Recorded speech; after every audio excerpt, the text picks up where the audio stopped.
Thank you. Hello. Hello, everyone. Hello. Or as we say in South Africa, hello. It's really wonderful to be here. This is my first time working with Comic Relief, and they asked me to join. They said, Trevor, we'd really love you to join Comic Relief. And I said, I'd love to do it. Do I have to come to the UK? But then I found out that there were actually projects in South Africa that I got to take part in, which was really wonderful for me for two reasons. One, because obviously it's close to my heart. I grew up in a township. But more importantly, I didn't have to fly, which was really great, because flying has been particularly stressful for me in the recent months, mostly because of the Ebola crisis. As a South African traveler, flying anywhere in the world has been extremely stressful because there's been extra stringent measures that have been placed on us. You know, flying into America particularly has been the worst. You go through different lines, there's extra checks, you know, especially if you come from what they consider a high-risk Ebola region, which is apparently the whole continent. We're all coughing on each other in one big hut. I don't really blame them, because look, the truth is most Americans don't know much about South Africa. So, well, they don't know much about Africa as a whole. Most of them don't know much about anything, but still, like, it's just weird, because you would land in America and the questions they would ask you at the border control would be so interesting. Like, you'd get there and the man would look at me. As soon as he'd see I was from South Africa, he'd be like, "Sir, South Africa, have you been in contact with Ebola?" Like, my answer would be yes. Next stop, Disney World. Would I really still be traveling had I been in contact with one of the most deadly diseases on the planet? Is that, what type of person do you think, oh, I've paid for that trip, I'm going, even if it kills everybody? Like, why would I do something like that? And the way they would ask it as well made it sound like Ebola was a distant relative of mine, like a cousin, or, have you been in contact with Ebola? You know, yeah, I spoke to him last week. He's doing well, thanks for asking, eh? Such a strange world. It was honestly one of the worst trips I ever took. Because what happened is we flew in. So I was flying to Los Angeles, and because of that, we had to stop over in Atlanta and change planes. And when we got off our plane, we went off and we got into another plane. And when we did, they made an announcement as we got onto the plane. They told the other passengers that we were from a South African plane. And so they were going to be spraying the cabin for their safety. But they said this as we walked on. The air hostess came on and she was like, "Ladies and gentlemen, please note we've got some passengers joining us from a South African flight, and due to the Ebola crisis right now, we're just going to spray the cabin. It shouldn't be too harmful. You can cover your eyes and nose if you think it'll harm you, but it should be okay, and we'll be on our way shortly. Thank you very much." We walk on to that. That's our introduction. As we walk on the plane, us walking down the hello. It was like a scene from Forrest Gump. Everyone was like, "Can't sit here, can't sit here." Just like all of us. It was honestly one of the worst flights I've ever taken in my life. It was so tense. I coughed once. The plane shook. There's one guy who couldn't even hold it. I couldn't hold it any longer, and he couldn't hold it because I was like, and he was like, "Ebola! Ebola!" I was like, calm down. It's just AIDS, calm down. You're safe for now.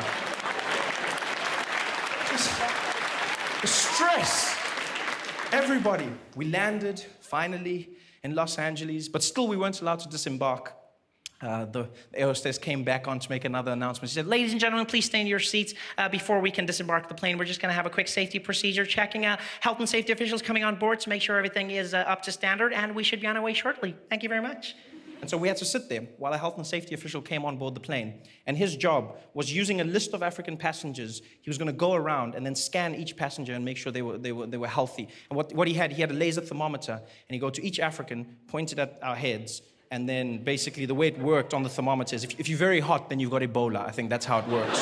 So walk down, scan the people, walk down, scan the people. And I don't know why he did this. He came down to my row, walked all the way to me, scanned the people around me, looked at me, and then just shook his head and walked away. Like, he didn't, almost like I wasn't African enough or something. He was just like, "Oh, no. And then he scanned the people around me, and he moved on.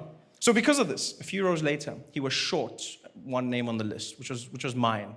And so he calls the air hostess over, and he's like, I got a name, I don't know. And she's like, "Are you sure? Did you check?" He's like, "Yeah, I don't know who it is, I can't see who." And there's commotion, and it's growing, and it's growing. And now I think they're talking about me. I'm pretty certain that, but I'm not gonna be the guy who's like, "Excuse me, I think I'm the Ebola threat. I'm not gonna say that." So I'm just listening while this is, and the commotion's growing, it keeps growing, so the whole plane starts listening, everyone gets involved. And then at its height, there was a man 3 rows behind us of Middle Eastern descent. He had a big beard, very traditional regalia on. And I'll never forget this. He leaned into the middle of their conversation with no hint of irony whatsoever. He just leaned in and he was like, excuse me, pardon me. You probably want to check that gentleman over there. That guy, something suspicious about him, I notice.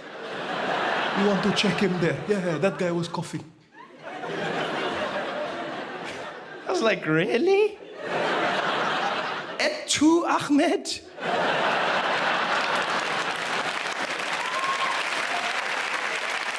How the wheel has turned, my friend.